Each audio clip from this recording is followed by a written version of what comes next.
They thought they could break him, humiliate him in front of 30 witnesses, and leave him sleeping on the side of the road like an animal. But what they didn't realize was that sometimes the most powerful person in the room is the one with nothing left to lose. There are places in this world that masquerade as sanctuaries, but operate more like kingdoms ruled by tyrants. This is the story of one such place, a Baptist summer camp that he would later call what it truly was, hell on earth. By the end of this day, 30 witnesses would see him brought to his knees.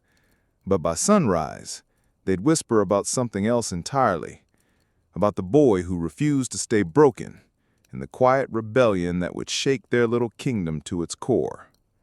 The work was demanding, but he loved it. Most staff worked weekdays only, punching out on Fridays like prisoners released from their cells. But not him. He regularly requested weekend shifts because this wasn't just a job to him, it was a calling. Even during the off-season, when the camp fell silent and the building stood empty, he found ways to contribute, to be useful, to serve. Inventory, repairs, maintenance, the invisible work that kept their little sanctuary running. He wasn't the loudest voice in the room, but he was the most reliable, the backbone that never asked to be seen.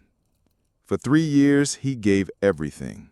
His weekends, his energy, his unwavering dedication. He believed in their mission, their songs, their promises of love and redemption. But sometimes, the most faithful servants discover the hardest truths. Midway through his 3rd summer, his body betrayed him. A severe inner ear infection left him dizzy, disoriented, unable to maintain his balance. The world spun around him like a broken compass, sound warped and twisted, and for the first time in 3 years, he had to ask for something he had never asked for before: time off. 1 week. That's all he needed. 7 days to recover, to heal, to return stronger than before. He hated asking. It felt like failure, like breaking a sacred contract. But his body left him no choice. As that week drew to a close, as his strength slowly returned, the camp called. Would he be willing to be on call for the weekend? Of course, he said yes. That was his reflex, his default setting. Always available, always ready to serve. There was just one small complication. He didn't have his driver's license yet, and his family was traveling 3.5 hours out of town for the weekend. Could he stay on campus just in case he was needed? The answer came back smooth, easy, certain. Not a problem. 2 words spoken with the confidence of gospel truth. 2 words that would soon reveal themselves as counterfeit currency, worthless the moment he tried to spend them. But then, a different call came through.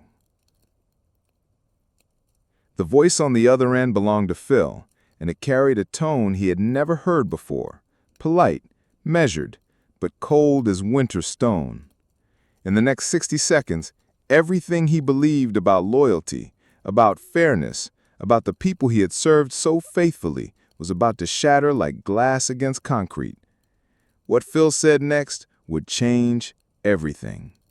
"I'm sorry to hear that," Phil said, his voice dripping with false sympathy, each word carefully measured, like a surgeon making precise cuts. "You'll have to find somewhere to go then, but you can't stay here." The words hung in the air, sharp and final. Not a problem had become the problem. A promise had become a test. A sanctuary had become a locked gate. He asked for clarity, hoping he had misunderstood, hoping there was still room for mercy in their kingdom of love. "Again, I'm sorry to hear that," Phil continued, and now there was something else in his voice, something that sounded almost satisfied. "But it's not really my problem, is it? You should have thought this one through." The line went dead, and with it, 3 years of faith, 3 years of weekend sacrifices, 3 years of believing he was part of something holy. That afternoon, he packed his belongings in the open, visible to anyone who wanted to watch. 30 staff members moved through the camp like ghosts, pretending not to see, but slowing their steps just enough to absorb the spectacle. Some looked away, embarrassed by their own complicity. Others whispered among themselves, their voices carrying the excitement of witnesses to a public execution. None, not one, stepped forward to help. This was the message they wanted to send, crystal clear and brutal. One mistake, and the ground shifts beneath your feet. One request for mercy, and they call it weakness. The vulnerable are a liability. The useful are expendable. But as he folded his clothes, as he gathered 3 years of memories into 2 simple bags, something unexpected happened, something they hadn't calculated, something that would change everything. He didn't panic, he didn't plead, he didn't beg for their mercy or curse their names. Instead, a strange stillness settled over him, the kind that comes when a person runs out of adrenaline and discovers what lies underneath.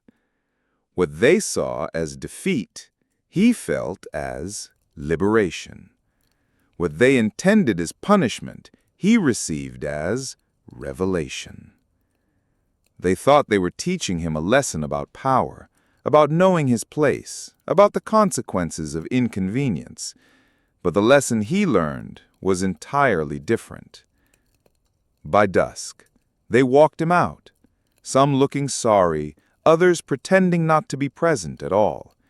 He stood on the edge of the road, where gravel bled into ditch water, where their manicured kingdom met the wild, honest world beyond. His bags at his feet, the sky turning bruised purple overhead. No car headlights in sight, no family to call, no safe harbor within reach. They thought they had made their point. They thought they had taken his dignity, his sense of worth, his place in their carefully ordered world. But standing there, on the boundary between their kingdom and freedom, he realized something that would haunt them for years to come. The final cliffhanger. The most dangerous person in any room isn't the one with the most power. It's the one with nothing left to lose. And they had just created their own worst nightmare.